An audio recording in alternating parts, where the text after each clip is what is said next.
Hey folks, I'm glad you're here. My name is Chris, and this is the Sons of Sever YouTube channel where there's no such thing as bad weather, only bad gear. Today, my brother Eric and I are going to be talking about the Splay V1 runner. We were super excited when we saw the release of this shoe.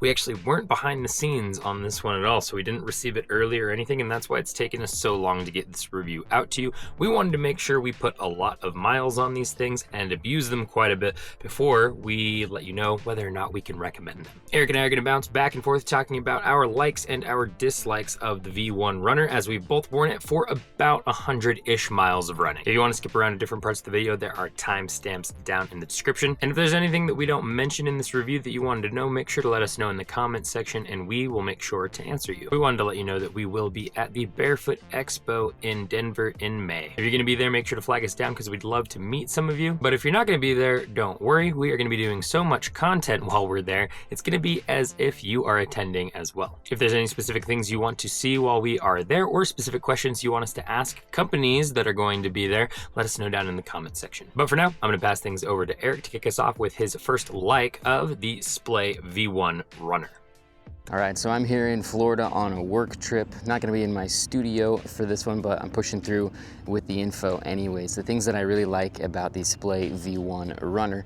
So I took this shoe straight out of the box to a half marathon, and it really impressed me that I was able to finish that half marathon in the comfort that I did with the shoe. I think it's a testament to the shoe as a running shoe, but also to just foot-shaped shoes in general being used for running. I didn't get any blisters or anything, but the thing that impressed me most about it was the stack height that it has. I think it's really well balanced. It can give you enough cushion to go running in, but also gives you a barefoot feel. It's 18 millimeters, but this midsole that they have on it really isn't cushioned very much. It's a very firm material that they're using, and so your feet get a really good workout from it. So that was really nice for me to jump into after running in the Altras for so long because they are so cushioned. But it was cool to jump down to 18 millimeters, not have all that cushioning. So I think it strikes this really nice balance between like running in a Vibram, which just kind of hurts your feet if you're not used to it, to running in an Altra, which provides almost ultra comfort for your feet. This is a natural step down if you want to start strengthening your feet and still be able to do some good distance runs. So we're pretty big fans of this midsole. The first like that I'm going to mention for the V1 runner is going to be the shape. We love the shape of Splay's shoes in general.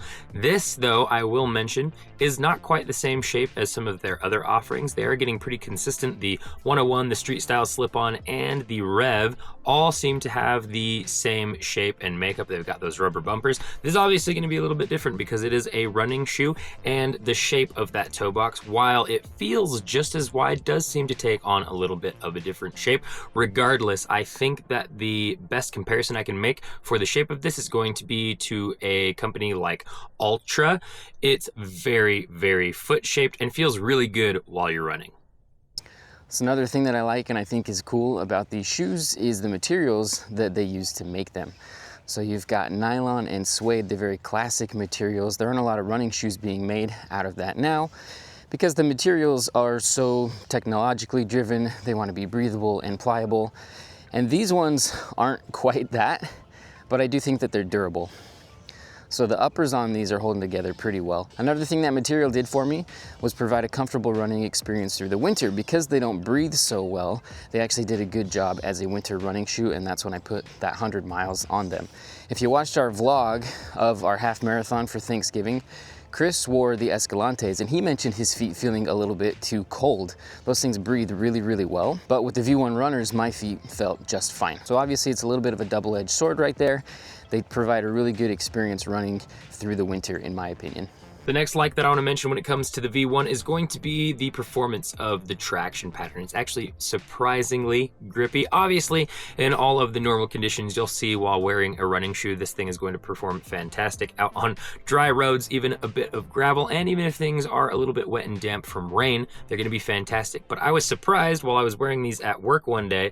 I got caught by a little bit of snow that I wasn't expecting to see, and I thought I was going to be slipping and sliding around in these things, but they gripped fantastic. fantastic in the more frozen conditions. It's kind of interesting. Other companies that use a similar triangle traction pattern, we are getting similar results out of. The Rose Anvil sole that Jim Green uses on some of their shoes has a triangle traction pattern, and it works really fantastic in all conditions. It's almost sticky on ice, that specific outsole. And then the guys at Bahé also use triangle traction patterns, and those have been fantastic for us when it comes to grip. All that to say, the V1 Runner joins that group of really grippy shoes with this traction pattern.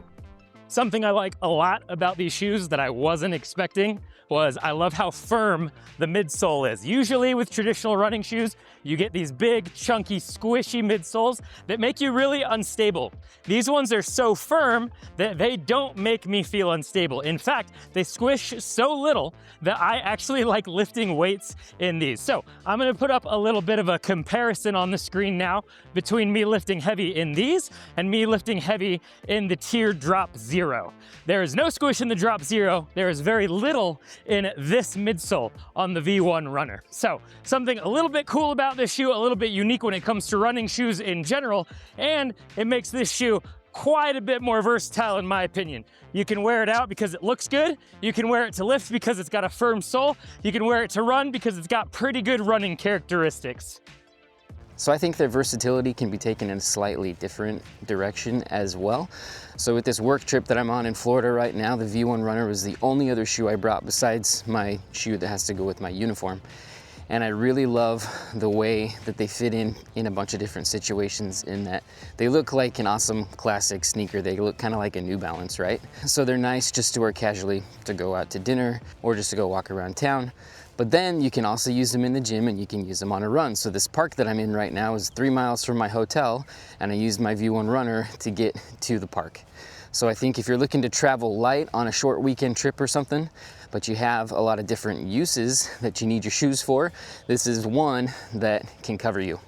The last like that I want to mention here is actually how surprisingly durable this thing has been. So 100-ish miles of running for both Eric and I, maybe a little bit more than 100 miles for me, because I have been wearing these a lot to work. I found it to be a very comfortable shoe to wear for work in general because of that firmer midsole and the extra stack height. That just seems to be a really winning combination for me when I'm getting lots and lots of steps every day. With that said, I work in a big metal truck with lots of abrasive surfaces, kicking boxes all day long, bumping into things, and they're really not any worse for wear. We have no delamination of the sole. We have no delamination from the midsole or anything like that. I don't even have too many scuffs and scrapes on this thing. It's held up really, really nicely.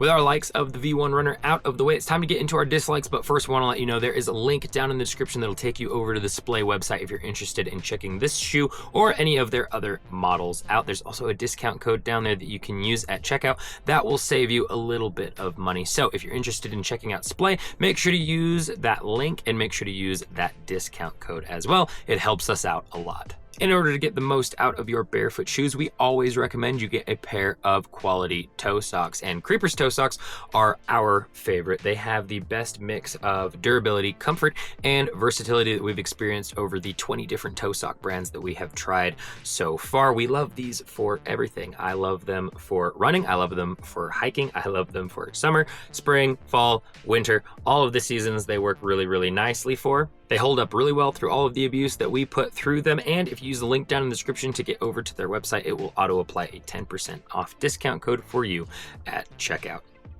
All right, so when it comes to my dislikes of the Splay V1 Runner, the only thing that I can really think of is the tread pattern on the outsole. So I don't know how well you'll be able to see it there, but it's starting to wear, and we've put just about 100 miles on these shoes, and I started to notice that wear pretty early on with those little lugs. So they've just worn down really quickly where I hit the ground first when I'm running. We think that the outsole performs really well in general when those lugs are there. The day that I took them on the half marathon, it was really icy on parts of the trail, and they did just fine in that situation. So it's just a bit of a bummer that they're wearing down so quickly. So I think on an update of the V1 Runner, all that they could do is update that rubber compound to make it a little bit more durable so that those lugs give you traction over a longer life of the shoe. There's also this part of the rubber outsole that wraps up on the toe and on my right shoe that's kind of started to peel away right there. So a few fixes on that outsole would definitely be welcome. The first dislike that I want to mention when it comes to the V1 runner is something that Eric and I both experienced as the weather has been warming up here where we are, and that is that these things get pretty hot on your feet on a warm day out running. Otherwise, they're fine. If you're just wearing them casually, it's not that big of a deal, but while running specifically on a warm day, these things are going to heat up.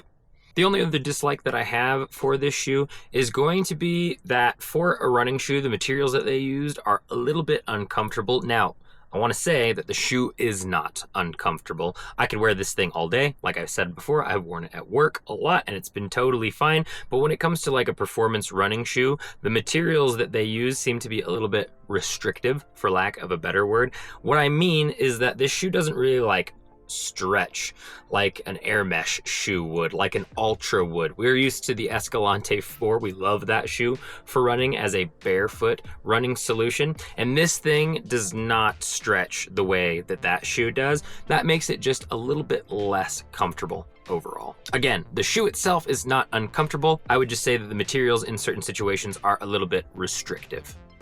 So the only other dislike that I can think of is those double-edged swords that I talked about. When it comes to the material, being here in Florida these last few days, I have noticed that the shoe doesn't really breathe, made out of that suede and nylon. It's really nice in the winter. It's not so great in the summer. I think just wearing it around casually is totally fine, but when you go out and run in it, you really notice that your feet are getting pretty hot. And then just a caution with that midsole, if you're super used to running in cushioned shoes, then I think that the firmness of this midsole might be a little bit of a shock to your system. So just take it easy when you start going, because I do think that it's a natural step down from the really cushioned shoes and a good way to strengthen your feet. Just don't overdo it. Getting into my final opinion on the V1, would I recommend this is somebody who's looking for a barefoot style running shoe? It's gonna depend on what you want this thing to do. If you're someone who's looking for a running shoe to be a performance running shoe, I don't think this is what you're looking for. But if you're looking for something, and we've talked about this a little bit in the video, 50% just wearing around town a shoe that looks and feels good, 50% athletic pursuits, I think this can fill that specific niche really, really well, especially with the stack height balance. I love the stack height on this thing. It's 15 millimeters as a base, 18.5 if you use the insole. If you go with an Ultra, you're automatically getting quite a bit more than that. If you go with another barefoot shoe brand for a running shoe, you're probably getting quite a bit less than that. So in my opinion, this thing really strikes a nice middle balance of good looks, good performance, and solid stack height. If those things sound good to you, make sure to grab yourself a pair. Okay, so when it comes to my final opinion of the Splay V1 runner, would we recommend this for other people? And I think I would, with just a few caveats in there. If you're looking for a warmer shoe that you want to run through the winter with, and you're okay with a firmer midsole where your feet are going to get a workout, then definitely, I think that it does a really, really great job. There are a few improvements that I would like to see on a V2 from Splay, but that doesn't mean that we don't think that they did an amazing job with their first foray into running shoes. So if you put some air mesh over the toe, or maybe even just perforated this nylon so that there was a little bit of breathability, that would be awesome. That would make this thing a lot more versatile, because you could just wear warmer socks in the winter, but then you could also wear it out in the summer too. I think updating the rubber compound for the outsole would do a lot, because those lugs just wore away a little bit too quickly. We only put about 100 miles on these things, and they're holding together pretty well for the most part, but those lugs have worn down and made the shoe a little bit slick. On a day like today where it's been wet, I kind of noticed that. But overall, it's a really versatile shoe. It's really good looking. I think that you could get a lot of good use out of it. We really like the Splay V1 runner. If you are interested in it, use that affiliate link in the description to get to their website. Folks, if you like this video, make sure to like, comment, subscribe, and share. All those things really help the channel out. If you're interested in any of the products that we talked about in this video, there will be links to them down in the description. If we have discount codes for any of those companies, they will be featured with the links. If you want to get more content from us, there are 3 different places you can get it. The first one is Patreon, where for $1 a month, you can get exclusive behind-the-scenes content we don't post anywhere else. If you want to be most up to date with what we are working on, make sure to follow us on Instagram, where we are constantly posting unboxing videos. Go follow us on Strava if you're interested in seeing mini reviews in real time of the products we're using and what we're using them for. Strava allows you to track and post about your different activities. We track and post about our runs, trail runs, hikes, paddleboarding, and weightlifting, and we do little mini reviews on the products we're using during those activities. Go follow us there, and we will follow you back. We appreciate your view, and as always, we will catch you in the mountains.